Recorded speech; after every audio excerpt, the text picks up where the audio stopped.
اللهم صل على سيدنا محمد وعلى آل سيدنا ومولانا محمد وبارك وسلم. اللهم صل على صلی علی سيدنا سیدنا محمد وعلى آل سيدنا ومولانا محمد وبارك وسلم صلاة وسلاما كثيرا كثيرا. گزشتہ سبق میں ہم نے یہ پڑھا تھا کہ سب سے پہلے ہم قرآن عربی سیکھیے، اس کے متعلق 20 اسباق پڑھیں گے. ان 20 اسباق میں ہمارے سامنے کیا کیا آئے گا وہ میں آپ کو بتا چکا ہوں کہ ہمارے سامنے بنیادی عربی گرامر اور بنیادی عربی گرامر کے علاوہ قرآن پاک کی جو عربی گرامر ہے وہ ہمارے سامنے آئے گی. ٹھیک ہے،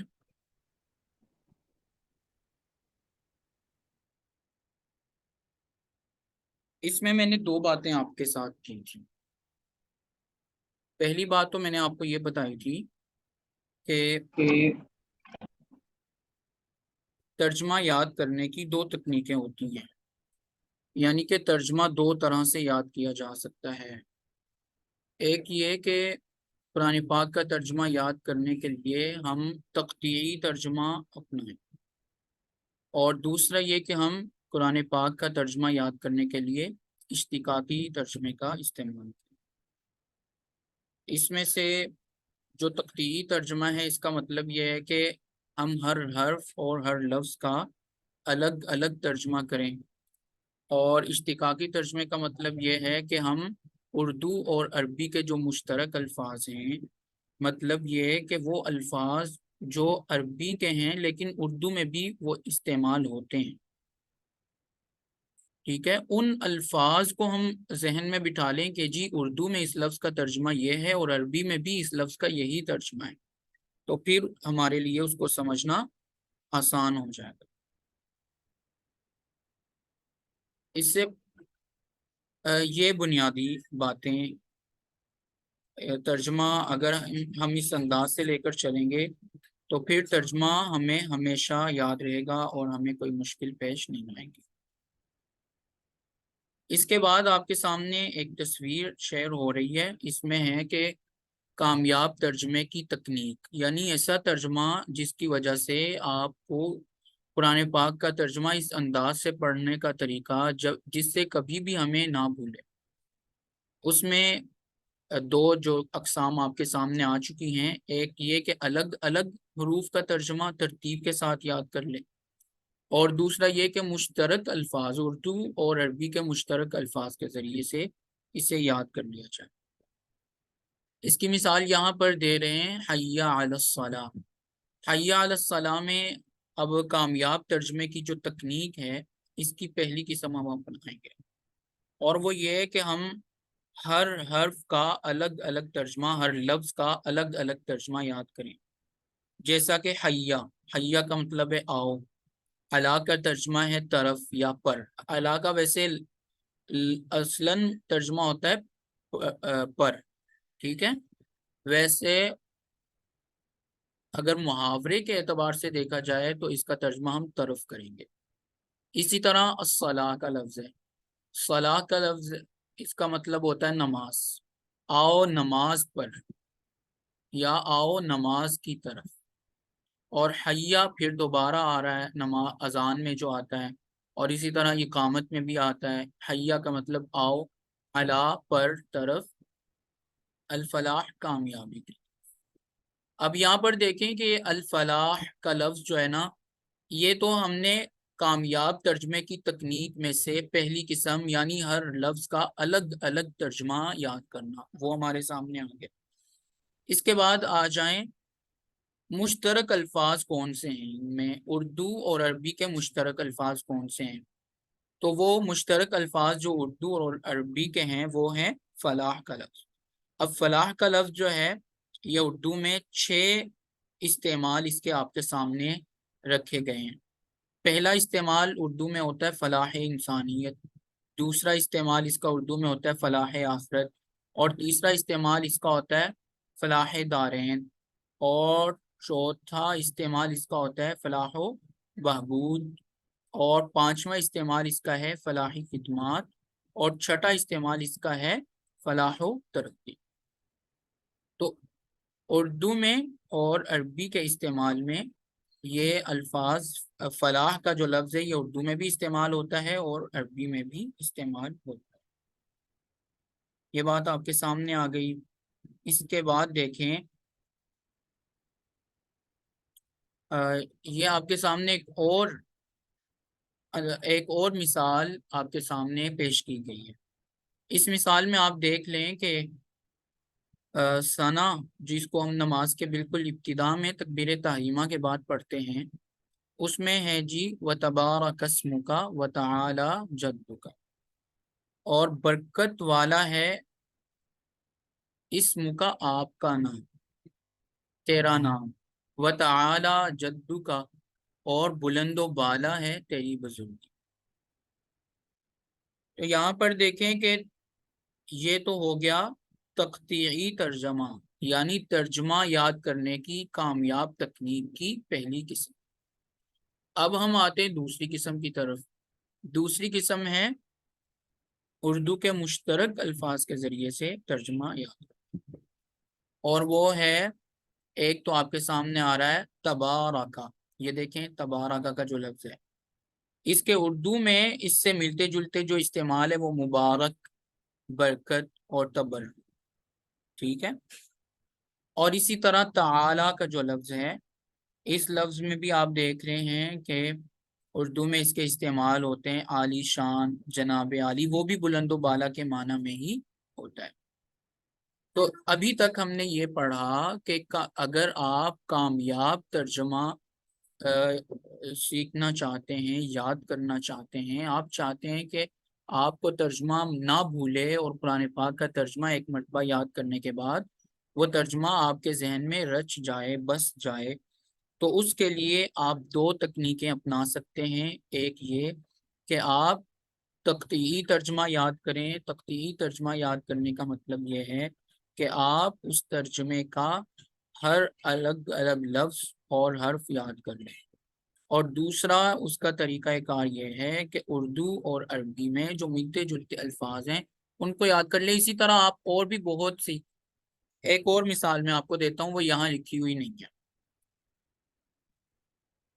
ایک ہے قرآن پاک کی آیت مبارکہ ہے وَهَذَا كِتَابٌ أَنزَلْنَاهُ مُبَارَكٌ، کہ یہ کتاب ہے انزلناہ الیک، جسے ہم نے آپ کی طرف نازل کیا ہے، مبارکن، اور یہ کتاب بابرکت ہے، لیدبروا آیاتہ، نازل کیوں کیا ہے؟ تاکہ لوگ اس کی آیات میں تدبر کر سکیں۔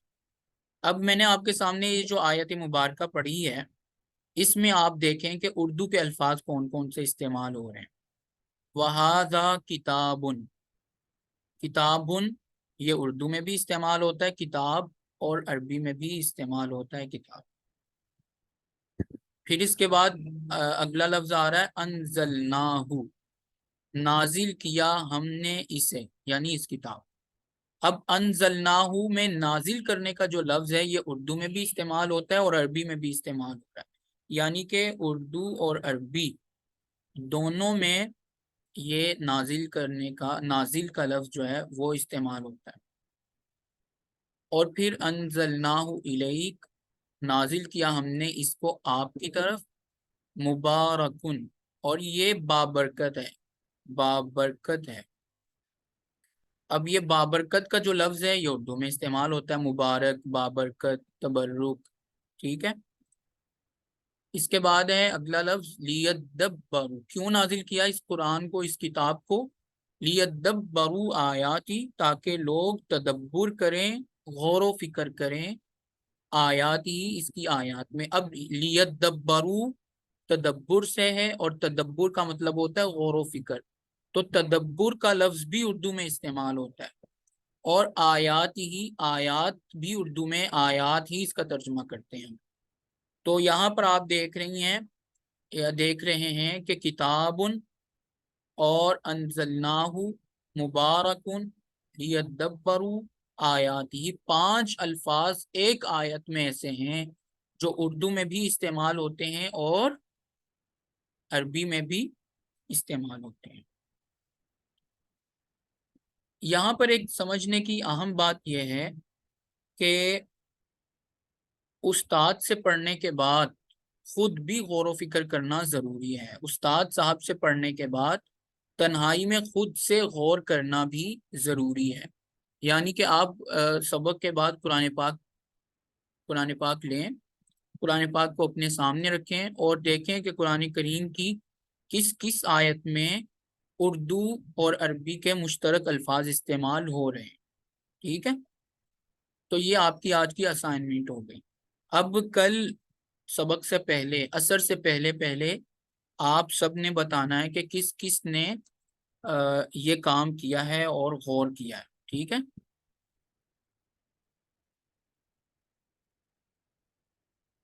تو یہ ایک کام آپ کے ذمے ہو گیا، یہ اسائنمنٹ آپ کے ذمے ہو گئی کہ اور وہ آیات آپ کچھ تھوڑا سا حوالہ ان کا لکھ لیں کہ یہ آیت فلاں جگہ پر موجود ہے، فلاں سورت، صرف سورت کا نام لکھ لیں یا صرف سورت اور آیت نمبر لکھ لیں۔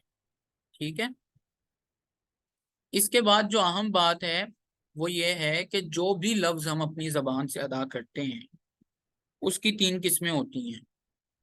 یا تو جو لفظ ہم نے اپنی زبان سے ادا کیا ہے وہ اسم ہوگا، جسے ناؤن بھی کہتے ہیں انگلش میں، اور یا پھر وہ لفظ جسے ہم اپنی زبان سے ادا کر رہے ہیں وہ فعل ہوگا، فعل کا مطلب جسے انگلش میں ورب کہتے ہیں، یا پھر وہ لفظ حرف ہوگا جسے پارٹیکل کہتے ہیں۔ دیکھیں 3 الفاظ سے ہٹ کر وہ کچھ بھی نہیں ہو سکتا، یعنی کہ جو بھی لفظ آپ کی زبان سے ادا ہوا ہے وہ یا اسم ہوگا یا فعل ہوگا یا حرف ہوگا، یا ناؤن ہوگا یا ورب ہوگا یا پارٹیکل ہوگا۔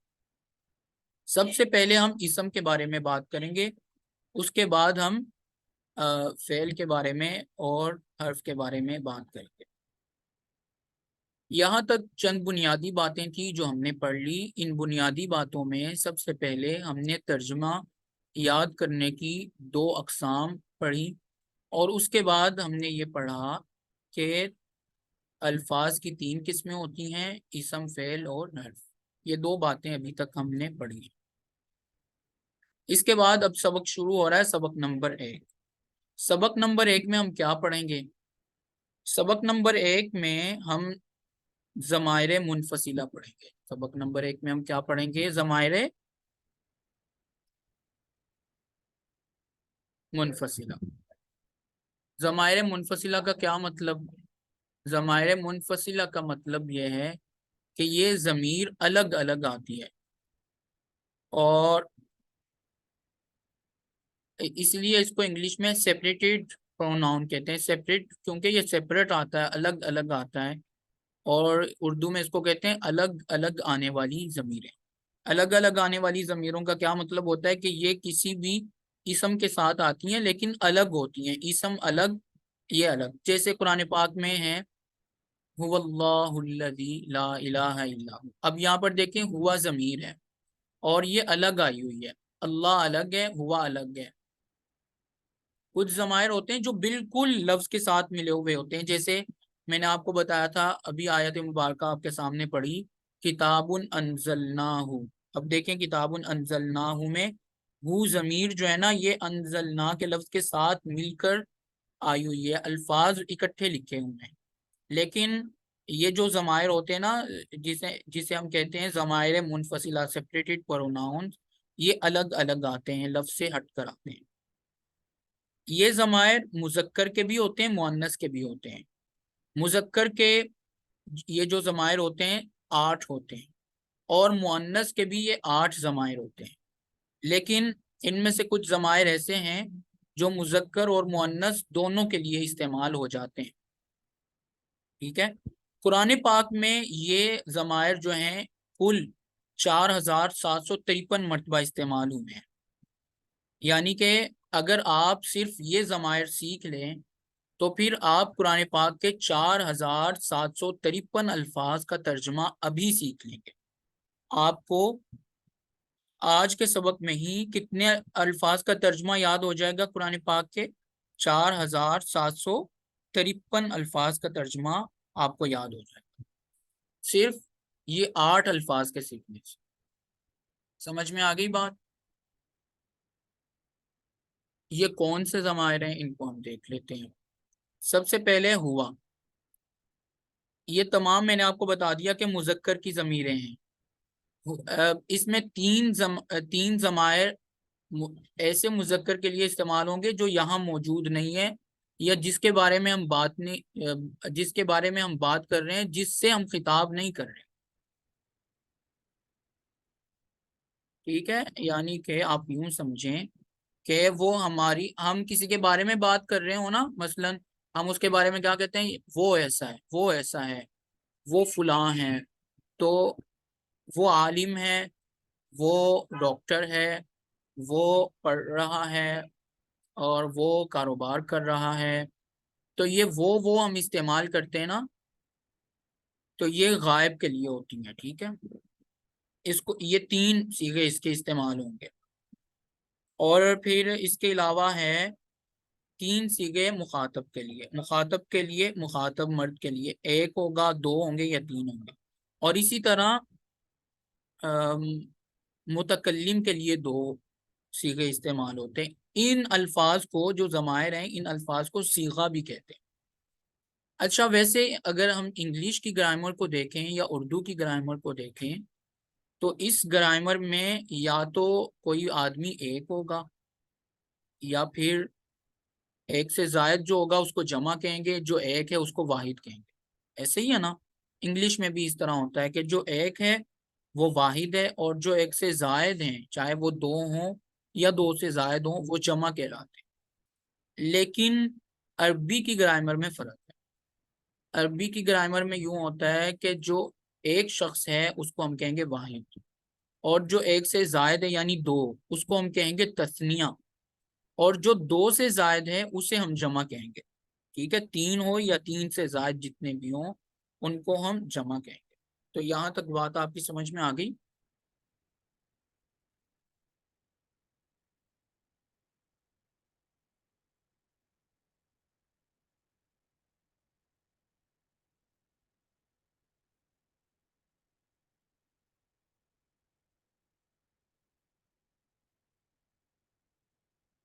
ٹھیک ہے، تو عربی میں واحد، تثنیہ اور جمع کا تصور ہوتا ہے، اور اردو میں اور انگلش میں واحد، تثنیہ اور جمع کا تصور نہیں ہوتا۔ تثنیہ کا تصور نہیں ہوتا، واحد اور جمع کا تصور اردو میں ہوتا ہے۔ اب اس کو آپ دیکھ لیں، ہوا وہ ایک مرد، ہما وہ 2 مرد، ہم وہ سب مرد، انتا آپ ایک مرد، انتما آپ 2 مرد، انتم آپ سب مرد، انا میں ایک مرد، نحنو ہم سب مرد۔ اب یہاں پر دیکھ لیں کہ ہوا وہ ایک مرد، ہما وہ 2 مرد، ہم وہ سب مرد۔ یہاں پر غائب کے بارے میں گفتگو ہو رہی ہے، اور مخاطب کے بارے میں جو گفتگو ہو رہی ہے وہ ہے انتا آپ ایک مرد، انتما آپ 2 مرد، انتم آپ سب مرد۔ تو یہاں پر دیکھیں یہ 3 جو ہے نا، یہ مخاطب کے صیغے ہیں، اور اس سے پہلے جو تھے وہ غائب کے صیغے تھے۔ یہاں سے یہ غائب کے صیغے ہیں، ہوا ہما ہم، ہوا ہما ہم۔ اب آپ اس کو میرے ساتھ مل کر یاد کریں، ہوا ہما ہم، پڑھیں، ہوا ہما ہم، ہوا ہما ہم، ہوا ہما ہم،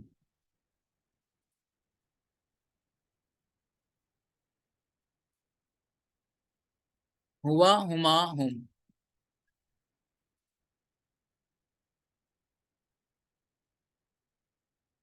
ہوا ہما ہم، ہوا ہما ہم، ہوا ہما ہم، انتا انتما انتم۔ میرے ساتھ مل کر پڑھ لے، انتا انتما انتم، انتا انتما انتم، انتا انتما انتم،